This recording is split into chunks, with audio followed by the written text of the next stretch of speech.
This is Tina from TinaHings.com, and today I'm discussing personality types based on your moon and sun sign combination. So if you don't know your moon sign, then you're probably only into pop astrology and you need to change that, because there's just really so much going on with your natal chart. And the sun sign is one very, of course, important, but one aspect of it. So there are 9 planets in astrology. The sun and the moon are also considered planets, and each of these planets embody a certain energy signature or an archetype. The sun represents your exterior self, your goals, your ambitions, how you want to be perceived, how you project your energy out into the world. Sun represents your father. It's the yang component, the masculine. It's action oriented. The moon stands in stark contrast and is all about emotions. The moon deals with your emotional body. It deals with your connecting body, how you understand the idea of nurturance, how you give nurturance, how you receive it, how the moon is also your childhood, your intimate patterns, your mother, how you will be as a mother.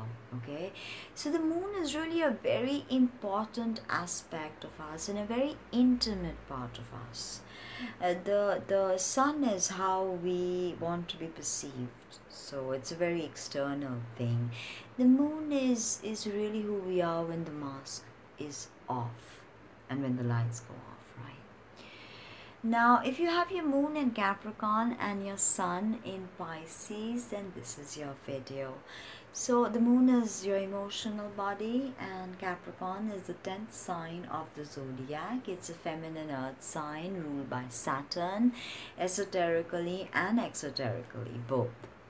Now, the moon is not comfortable in Capricorn, and why is that? The moon is in her rulership at the very opposite polarity of Capricorn, which is Cancer. So the moon is in her detriment in Capricorn. It just means she can't express herself, she can't emote with fluidity. Okay. The moon in Capricorn is not receptive to emotions or demonstrative. It's very cold, it's calculated, it's methodical, it's logical, being ruled by Saturn. The moon is out of her wits in this kind of an energy zone. See, the moon is also uncomfortable in Scorpio, in her fall really in Scorpio, which is also about emotions. But the moon is not comfortable in such a deep quagmire of emotions. The moon likes to be fluid, likes to flow like the ebb and the fall. So the moon is not comfortable in Capricorn. So emotions, there is a problem with emotions. Rings around Saturn, they represent boundaries. So with the moon in Capricorn, there's always a sense of boundary. There's always a sense of confinement, restriction, always it takes time for a moon in Capricorn person to open up. If you have someone, if you know someone, or if you have this placement, then you probably know this, that it takes time for you to let someone come into your life. It's not easy. You're not an open book. Doesn't mean you have loads of secrets and you live a double life. It doesn't mean that. It means you are not comfortable to let someone just walk in on your private space. You like to have clear definitions, clear boundaries, and that's okay, because that's how Saturn operates. But finding emotional fluidity and compassion is a problem here sometimes. It's a challenge. I won't say problem, I'll say challenge. Sometimes the moon is very dependable, very solid, very trustworthy, very reliable, very hardworking in Capricorn, and Capricorn is the archetype of the boss, by the way. So there's this tremendous overachiever vibe happening with the moon in Capricorn. Procuring, you like to procure, you like you like financial security. Capricorn is all about mastering the 3D Saturn structures. The mantra for Capricorn is I use, but sometimes I use can become I abuse. So that is something you need to keep in mind, okay? Now, Moon in Capricorn, your mother could have been very strict. You're also strict with your kids. You don't like to give them the free reins. You like to rein in on them. You like to keep an eye on things. You like to be the boss, and you like to have the ultimate say. Okay. Now, with the Capricorn, there's a tremendous sense of flux and change because all the cardinal signs, okay, Aries, Libra, Cancer, Capricorn, they're all about change of seasons.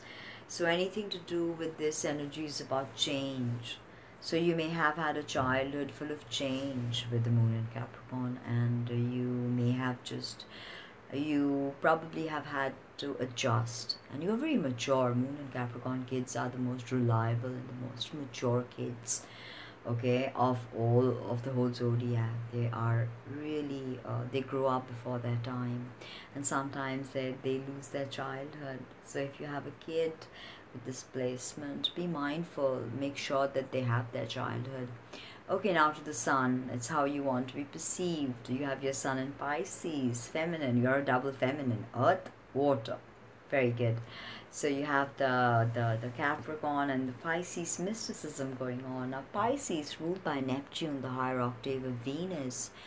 Pisces is about the archetype of the mystic, mystical beauty, other worlds, parallel dimensions, spirituality. So Pisces is the last sign, the 12th sign of the zodiac. It's a point when the soul relinquishes its karmic baggage and goes back to source code.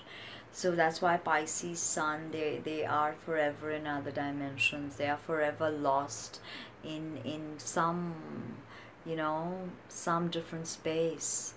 And the glyph of Pisces, two fish swimming into different directions. So they're always being pulled by different dimensions and different energies. So they're never quite there. Okay, and Pisces is a mutable energy, so they're very easily impressionable. Now you're very hardworking and very dependable and very grounded with your Capricorn moon, but people perceive you as people probably perceive your mutable energy more because that's what you project to the world. Your mystical side, your artistic side, your compassionate side.